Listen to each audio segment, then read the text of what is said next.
Muito obrigado, Sr. Presidente. Senhores Deputados, cumprimentar o Dr. Sérgio Monteiro e o Dr. Carlos Lopes também. Há aqui uma grande confusão que os últimos dias têm ajudado a adensar relativamente ao exercício deste direito potestativo. Vários senhores deputados têm, e também ontem o Dr. Pedro Marques, de forma insistente, têm dito que isto é uma carta de conforto. Em algum desses documentos está escrito, em algum momento, que aquilo é uma carta de conforto? Do meu conhecimento, não está escrito. Eu sei que já explicou aqui em que é que se revestia o exercício deste direito potestativo, mas pudesse voltar a repetir, eu acho que era importante depois para a sequência da audição. O Estado tinha, de acordo com o conjunto de contratos que celebrou no contexto quer da assinatura do contrato de venda e de compromissos estratégicos de junho, quer o acordo relativo à estabilidade económico-financeira e o acordo relativo à conclusão de novembro, tinha um conjunto de direitos, um dos quais era o direito potestativo de recompra de 100% do capital da TAP em determinadas circunstâncias. Por exemplo, se houvesse violação de alguns dos compromissos estratégicos, violação essa não sanada num determinado prazo, o Estado tinha o direito potestativo de recomprar. Já dei este exemplo. Se porventura as prestações suplementares tivessem a ser reembolsadas por via de pagamentos acima do valor de mercado da encomenda dos aviões, era uma violação grosseira do acordo de compromissos estratégicos e o acordo de conclusão que levava ao direito potestativo e à perda da capitalização por parte do parceiro privado. Mas este é um exemplo de alguns em que tal podia acontecer. Por exemplo, também a violação de depositar o dinheiro 30 dias antes nos bancos como um sinal de alerta, a violação da obrigação de manter sempre os capitais próprios pelo menos 35 milhões de euros acima dos capitais próprios ao nível da TAP SGPS antes da privatização. Esses exemplos que fomos dando aqui já ao longo da audição.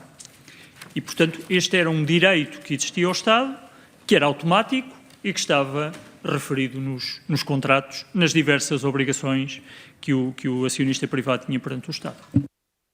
E, portanto, sendo um direito do Estado, só ele é que o pode exercer? Correto, só o Estado é que pode exercer esse direito. O Dr. Pedro Marques, ontem, de forma, e a qualificação é minha, pueril, tentou aqui trazer a ideia de que o Estado podia ser colocado numa posição em que teria que reaver a companhia, mesmo que o privado, os investidores privados tivessem já espatifado a companhia, aumentado o nível de endividamento, e tudo isso aconteceria e o Estado teria que assumir a companhia da forma como ela estivesse. Esta narrativa pueril que ontem o Dr. Pedro Marques aqui nos trouxe, concorda com esta opinião? Porque parece-me que é mais uma opinião do que um facto. Não concordo e salvo-me dos contratos que foram assinados a 12 de novembro, nomeadamente, no que diz respeito a isto especificamente, ao acordo relativo à estabilidade económico-financeira da TAP, que é assinado a 12 de novembro. E não concordo porquê? Vamos verificar os mecanismos de alerta novamente. Conta de reserva do serviço da dívida dotada, depositada pelo menos 30 dias antes à data de cada pagamento da dívida histórica. Resumamos assim. Portanto, a dívida que beneficiava da carta aos bancos, essa dívida tinha de ter 30 dias antes uma conta provisionada para 30 dias depois pagar o serviço da dívida. E depois havia mensalmente reportes de contas auditadas. Foi uma matéria que nós discutimos à exaustão com a Atlantic Gateway, que ficava com o ónus de auditar contas muito mais do que anualmente, era trimestralmente e, em alguns casos, mensalmente. Auditorias mensais para quem é experiente no mundo empresarial e bancário, como sei que o Sr. Deputado quer dizer, uma auditoria mensal é um inferno. E, no entanto, eles tinham a obrigação de entregar contas auditadas muito mais regularmente. Para quê? Para se verificar aquilo que eu referi. E eu repito, neste acordo que acabei de dizer, o acordo relativo à estabilidade económico-financeira da TAP, no seu número 3, capitais próprios e rácio financeiro, há uma obrigação de manter os capitais próprios consolidados da TAP SGPS, portanto, SGPS, que era aquela que nós tínhamos o direito potestativo de recompra, num valor equivalente aos capitais próprios consolidados da sociedade na data de conclusão, portanto, no dia da privatização, acrescidos de 35 milhões de euros. Portanto, qual é a obrigação que o acionista privado tem em termos de posição de capital? Pelo menos 35 milhões de euros da capitalização tem de separar.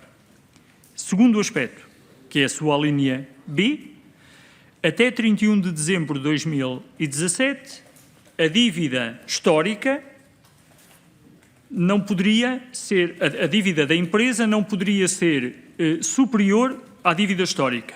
Aliás, tinha de ser inferior à dívida histórica em 25 milhões de euros. Portanto, no exercício do direito potestativo, a dívida tinha de ser, até 31 de dezembro de 2017, pelo menos 25 milhões de euros menos do que aquilo que se verificou.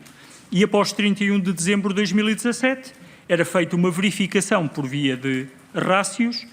O rácio era a dívida financeira líquida não garantida sobre o EBITDAR, o resultado operacional mais rendas de leasing, nos 12 meses anteriores, tinha mais uma vez o teste dos 25 milhões de euros a menos. Portanto, o rácio tinha de ser melhor do que aquele que existia à data de privatização.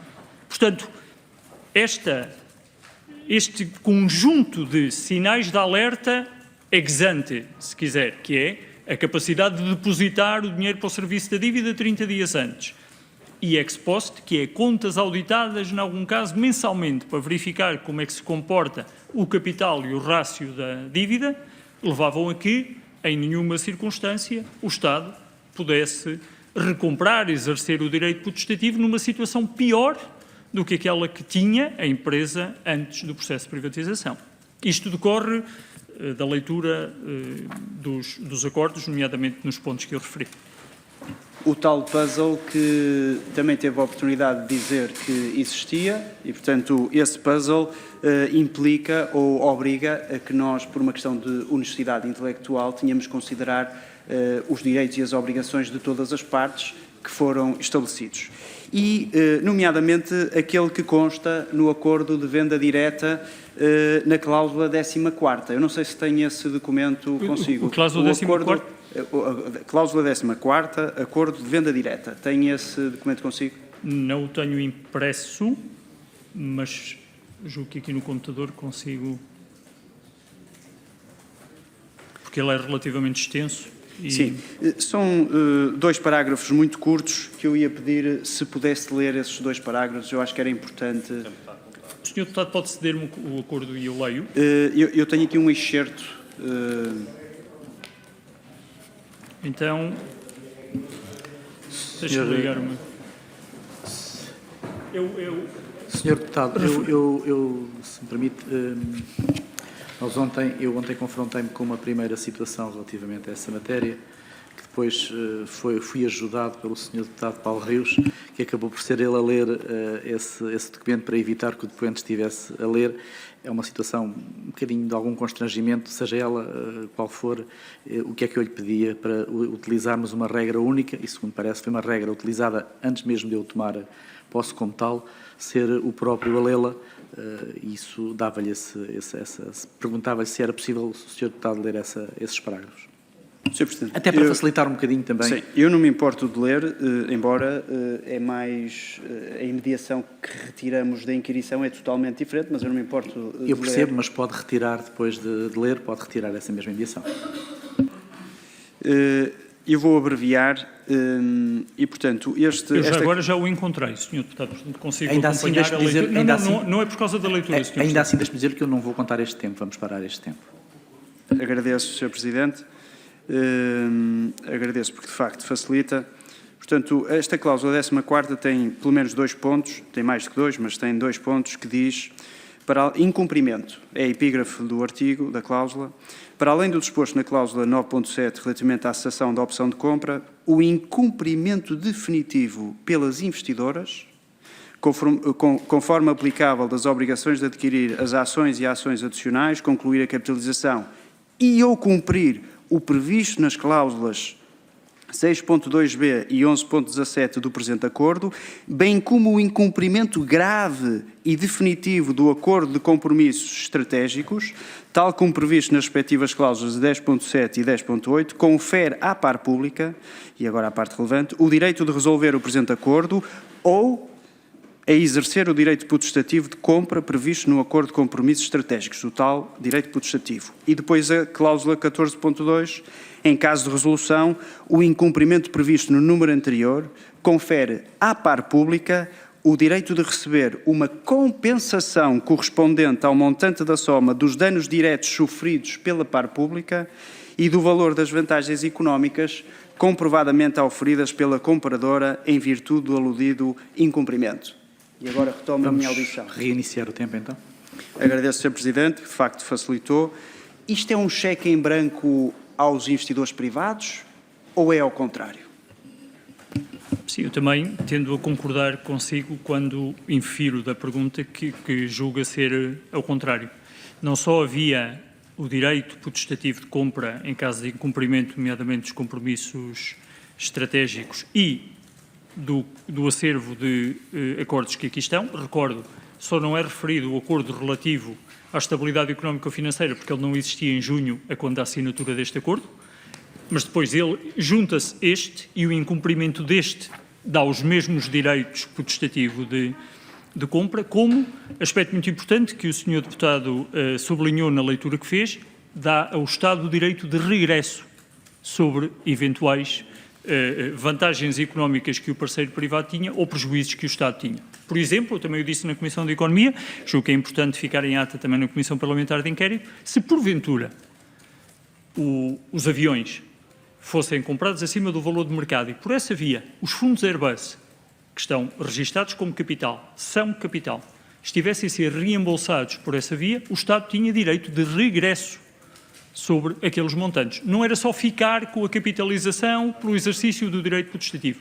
Tinha também direito de regresso, demandando a parte privada relativamente a este incumprimento. Portanto, eu acompanho completamente, não é um cheque em branco. Aliás, tanto não é um cheque em branco, que do acervo deste conjunto de direitos e obrigações, resulta claro que tinha de haver um alinhamento de execução da estratégia àquilo que tinha ficado comprometido, quer nos acordos, quer nos resultados, porque senão havia degradação financeira para lá dos níveis que aqui estavam, por um lado, por outro lado, porque uma violação de qualquer um dos compromissos estratégicos, e haviam alguns que vigoravam por 30 anos, nomeadamente o hub, mais uma das conquistas dos trabalhadores, que violados determinariam a cessação destes acordos. Dr. Sérgio Monteiro, eu de facto estou muito baralhado neste momento, porque aquilo que nós temos ouvido nos últimos dias é que o Estado arriscava-se a receber de volta uma empresa toda espatifada, com mais dívida, portanto tudo pior.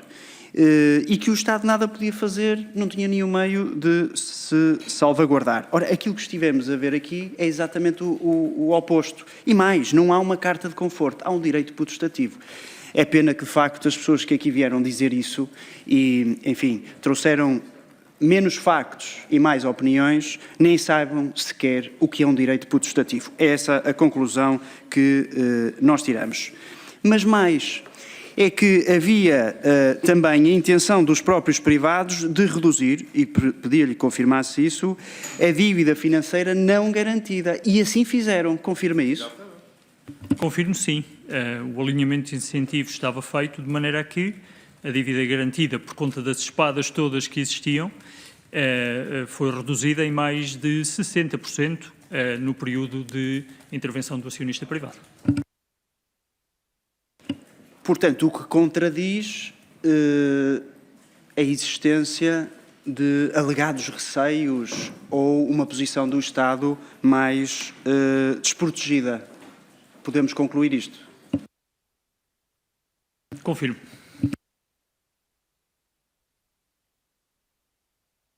Dr. Sérgio Monteiro, também uma questão que me ficou das audições que temos tido é como é que isto funciona nos ministérios. nós sabemos que os últimos tempos não têm trazido muito boas informações sobre o funcionamento interno dos ministérios, mas eu pergunto-lhe se, na sua experiência enquanto governante, costumava ler documentos, se lia os documentos associados ao seu trabalho. Lia todos os documentos relevantes, nomeadamente aqueles que tinham a ver com matérias com maior impacto, quer financeiro, quer setorial. Sim, lia eu diretamente os documentos. Sabe que eu fiquei com essa dúvida se era uma prática não ler documentos nos vários governos, porque o Dr. Pedro Marques aqui também disse ontem que não leu os documentos todos, disse também que só algumas coisas soube pelas notícias, nomeadamente da Visão ou uma entrevista dada pelos privados, e também o Dr. Galamba disse aqui que não tinha lido o plano de reestruturação. Isto era plausível que pudesse acontecer quando era governante? Só posso referir o que foi a minha prática. No meu caso, não era plausível, certamente. Eu leria documentos tão estruturantes como, por exemplo, o plano de reestruturação, sim.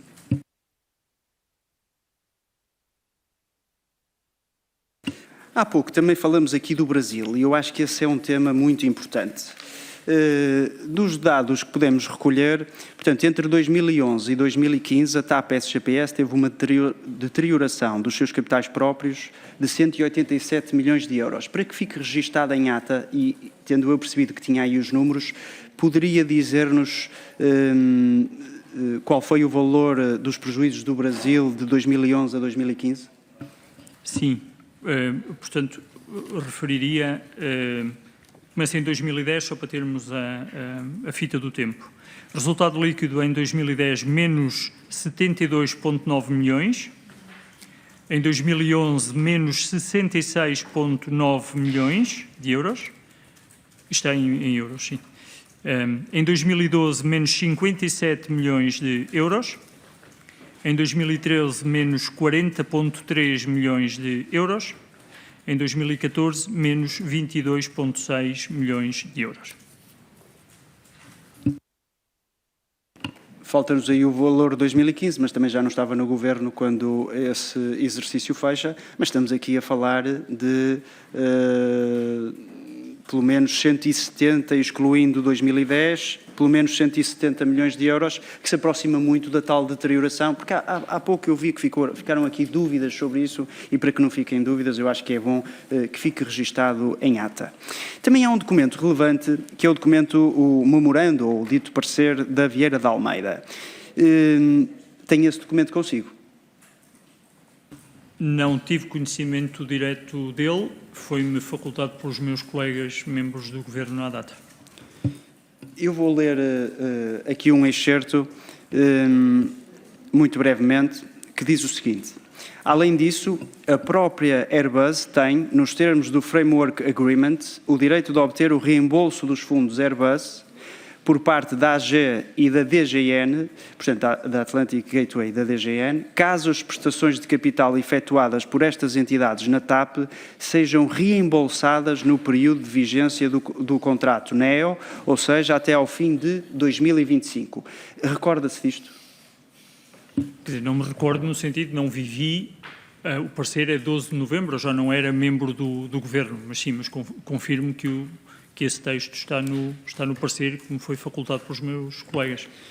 Portanto, apesar de não estar no Governo nem nesta data, nem nos anos seguintes, pode ter acontecido, é plausível que possa ter acontecido uma devolução de fundos por parte destas entidades à Airbus. Não estou a afirmar que aconteceu, estou a presumir que essa é uma possibilidade.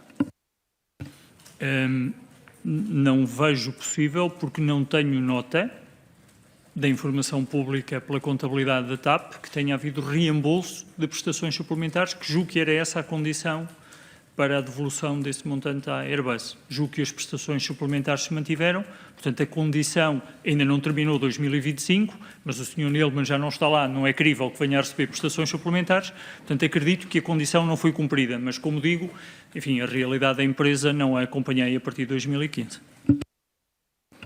Se bem que nós sabemos que existiram pagamentos ao Sr. Nilman por parte do Governo, embora ninguém saiba explicar como é que chegamos a esse valor, e por isso é que eu faço esta pergunta. Sobre o Brasil também, Lacerda Machado disse aqui que o negócio do Brasil foi o melhor negócio para a TAP. Portanto, nós tínhamos volumes de faturação que, no total, em agregado, poderão ter chegado a 13 mil milhões de euros. Portanto, isto foi um grande negócio, a TAP conseguiu começar a voar para o Brasil. Sei que é um financeiro, e é um financeiro reputado e reconhecido. Quando nós avaliamos a rentabilidade do negócio, interessa-nos só o valor que é faturado? Não, o valor do negócio tem um conjunto de dimensões, nomeadamente a mesma empresa pode ter valor diferente para diferentes entidades que olham para ela, em função, por exemplo, de sinergias ou ganhos de outra natureza. E, portanto, quando nós avaliamos a rentabilidade do negócio, podemos excluir os custos? Não, de todo. Temos de incluir os custos, podemos incluir outras coisas não diretamente relacionadas com a atividade, mas os custos temos claramente incluído. E eu pergunto-lhe faço-lhe esta questão e peço-lhe desculpa pela simplicidade da questão, mas porque isto é importante que as pessoas percebam, é que Lacerda Machado tentou aqui dizer que foi um grande negócio e, no fundo, só interessa a faturação do que é vendido. Não interessa os custos que estão envolvidos no desenvolvimento da operação para chegarmos a essa faturação. E se os custos forem superiores aos proveitos, eu não estou a ver como é que um negócio pode ser rentável. Tanto é que o negócio foi fechado. Que avaliação é que fazia da operação no Brasil, já aqui abordou também esse tema, na altura em que era governante? Sim, era uma avaliação negativa, no sentido de que sorvia uma parte importante da tesouraria que era gerada da atividade da aviação. Essa sim, a aviação era uma atividade importante. A atividade era reduzida, os custos fiscais e laborais não paravam de crescer e, portanto, era uma fonte de enorme preocupação, não só para mim, para a Secretária de Estado do Tesouro, mas para a própria TAP. Falámos sobre isso várias vezes com a gestão da própria TAP. Portanto, então isso permite-me concluir que alguma coisa deve ter mudado no tempo de Lacerda Machado para ele eventualmente ter aquela opinião. E já agora também lhe perguntava se, quando foi governante, era normal convidarmos pessoas para ajudar o governo sem nenhum tipo de relação jurídica. Que eu tenha conhecimento, não. Mas então eu vou reformular a pergunta, porque eu acho que isto é mesmo importante. Se eu fosse governante e se precisar de ajuda, posso ir buscar alguém que conheço, um amigo, dou-lhe informação confidencial ou sensível, se não lhe puder chamar confidencial, e aquilo que o Dr. Sérgio Monteiro está-me a dizer é que isso não é normal. É assim? Eu não considero normal que haja transmissão de informação sem a respectiva cobertura legal. Também muito nos diz, porque não foi essa a ideia com que fiquei da audição de Lacerda Machado, mas de facto é útil ouvi-lo, porque tendo tido a experiência que teve, percebemos que afinal não é normal e durante muito tempo o Governo andou então a funcionar nessa anormalidade. Em 2015 havia uma alternativa à privatização? Havia. Se o Estado estivesse disponível a impor à TAP remédios severos, havia sempre a hipótese de capitalização pública, com as consequências que temos, que já conhecemos, dinheiro dos contribuintes e um conjunto de remédios associados a essa capitalização pública. E, portanto, a pergunta é, ou a resposta, se quiser, é dividida. A alternativa, sim, existia, era esta. Se era uma alternativa perene, não, por motivo, a TAP não continuaria a não ter forma de se capitalizar normalmente em mercado, tal como as suas congêneres europeias. Recordo, é a única empresa que é 100% tida por um Estado-membro e, portanto, vivia numa situação de grande desvantagem competitiva relativamente aos outros. Resolveria o problema no imediato, não solucionaria a questão e, pior do que isso, tem uma contrapartida grave, é que custa dinheiro aos contribuintes. E, portanto, seguiram o modelo que seguiram e criaram uma comissão paritária. Qual era o propósito dessa comissão paritária? Ou criaram, ou pelo menos instituíram juridicamente a sua criação? Sim. A intervenção, a comissão paritária está prevista a sua criação no artigo 9º, se a memória não me falha, do Acordo de Compromissos Estratégicos e que tinha como obrigação primeira a verificação do cumprimento de todos os compromissos, fossem eles de natureza qualitativa e quantitativa, e tinham um âmbito, uma latitude de intervenção, de pedidos de informação e de capacidade de aceder a essa informação superior àquela que, do meu ponto de vista, teria, por exemplo, o Conselho de Administração. A Comissão Paritária podia pedir aos diferentes departamentos de informação e sobre ela atuar. E como é que ela deveria ser constituída? Eram 2 elementos nomeados pela parte pública, dois elementos nomeados pelo acionista privado e um presidente nomeado por acordo entre ambos. Pedro Marques disse-nos aqui ontem que não instituiu nenhuma comissão paritária, mas fez uma coisa melhor, é que colocou um administrador na TAP. Acha que isso é melhor do que a comissão paritária ou são coisas diferentes? Suscita-me desde logo a afirmação, eu não acompanhei com detalhe a audição do Dr. Pedro Marques, por razões profissionais, mas suscita-me desde logo uma dúvida, o que é que aconteceu entre 2015 e 2017, desde logo, não é? Porque ainda é bastante tempo para não se fiscalizar um conjunto de compromissos que estava assumido. Não sei, pronto. Assumindo que o Conselho de Administração se substituía, não estou certo que os poderes que estavam delegados no Conselho de Administração de obter informação e sobre ela atuar fossem comparáveis aos da Comissão Paritária, mas não conheço os termos em que isso aconteceu. Pelo menos suscita-me a dúvida se até 2017, quando da recomposição da estrutura acionista, havia algum mecanismo de controlo ou não. Mas há uma coisa que podemos dizer, é que um administrador que é eleito em Assembleia Geral passa a responder perante a Assembleia Geral. E a Comissão Paritária tinha membros que, não integrando a administração, não tinham que responder à Assembleia Geral, poderiam ser mais independentes. Não sei se mais ou menos independentes, poderiam ser certamente mais incisivos nas perguntas, porque o conjunto de obrigações que o administrador tem, em primeiro lugar, é perante a empresa e não propriamente perante quem os nomeia. Isso decorre claramente do Código das Sociedades Comerciais e do Estatuto e as responsabilidades dos administradores. Por isso eu referi, os membros da Comissão Paritária tinham uma latitude de atuação, um grau de intrusão na informação que me parece a mim bastante maior do que um administrador, mas não quero julgar porque não conheço o modelo que foi a seguir instituído. Que avaliação faz das conclusões da Airborne, que diz que a TAP pode ter sido penalizada em 444 milhões de euros na questão dos aviões? Não conheço, Sr. Deputado, o relatório, não sei exatamente o documento da Airborne.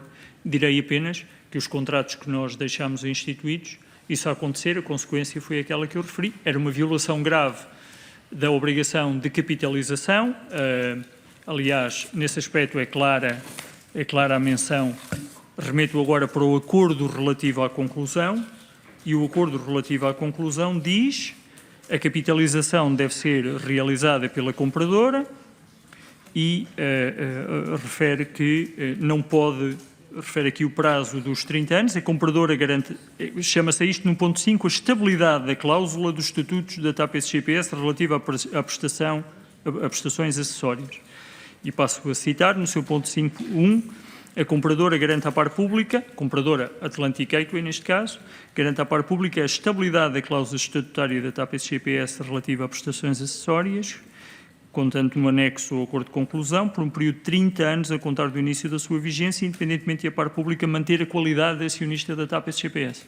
Portanto, é uma realidade, a obrigação de manter os 30 anos é independente de a TAP manter. E depois diz, em caso de incumprimento da garantia de estabilidade prevista, pode exercer o direito protestativo pelo preço de 10 milhões e depois vamos ao direito de regresso, que já vimos há bocadinho. Lá está o tal puzzle dos diversos acordos que é preciso ler. E portanto, na prática, se as conclusões da Airborne forem verdadeiras e, portanto, que exista um reembolso das prestações acessórias por via de sobrepagamento nos aviões. Eu quero deixar isso claro, é fraude, é proibido nos acordos que nós deixamos, e o Estado tinha, não sei se tem por via das alterações dos acordos, tinha direito prestativo, ficava com a capitalização e tinha direito de regresso, ou seja, de demandar do investidor privado todos os prejuízos daí decorrentes, nomeadamente os sobrecustos e tudo mais neste caso. A minha última questão, eu vou-lhe elencar aqui um conjunto de propósitos que eventualmente a privatização de 2015 pareceu querer alcançar à luz daquilo que já foi dizendo e que outras pessoas foram dizendo. Portanto, o cumprimento das obrigações de serviço público, a manutenção da integridade e identidade empresarial e autonomia da TAP, a conservação da marca, a manutenção do hub, manter a contribuição para a economia nacional, manter prestações acessórias na TAP e manter a estabilidade laboral.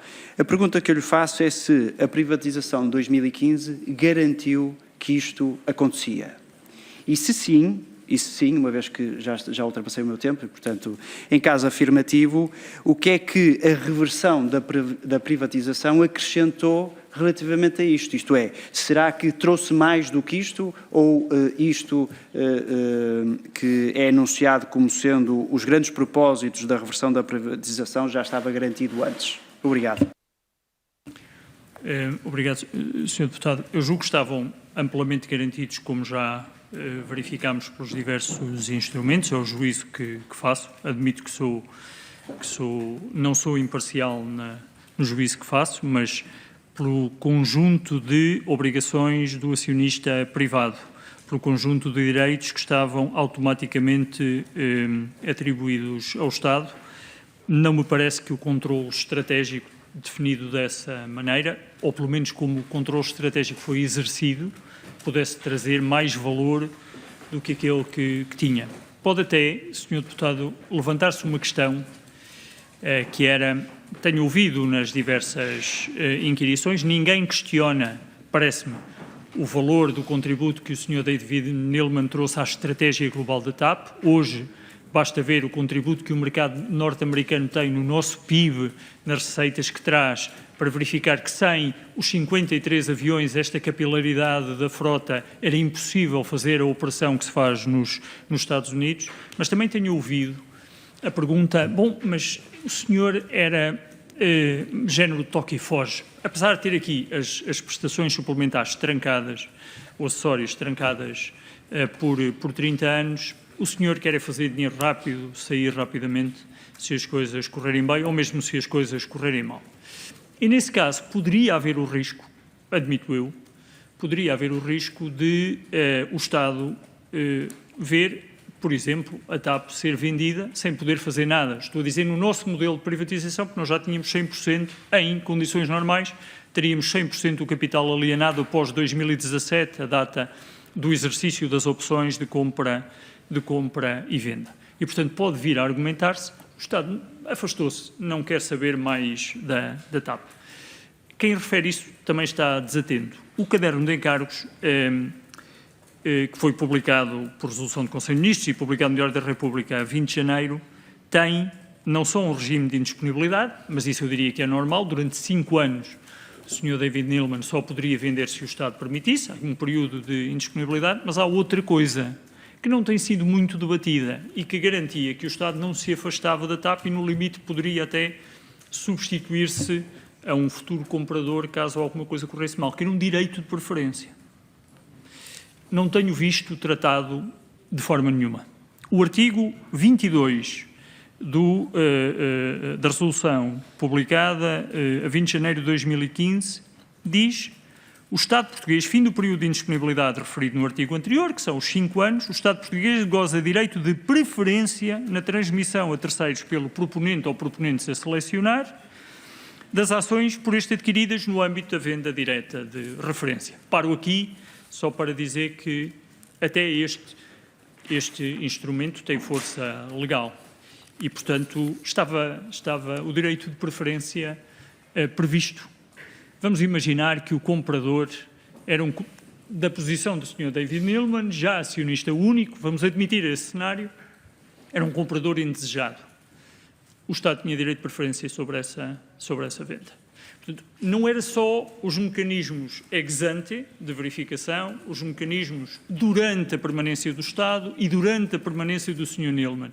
Mesmo à saída do Sr. Neeleman, nós podíamos, por via do exercício do direito de preferência, ter uma palavra a dizer no que diz respeito ao futuro da TAP. Portanto, não nos afastámos da TAP, não virámos as costas, pelo contrário, estivemos, julgo eu, bastante atentos ao que se passava.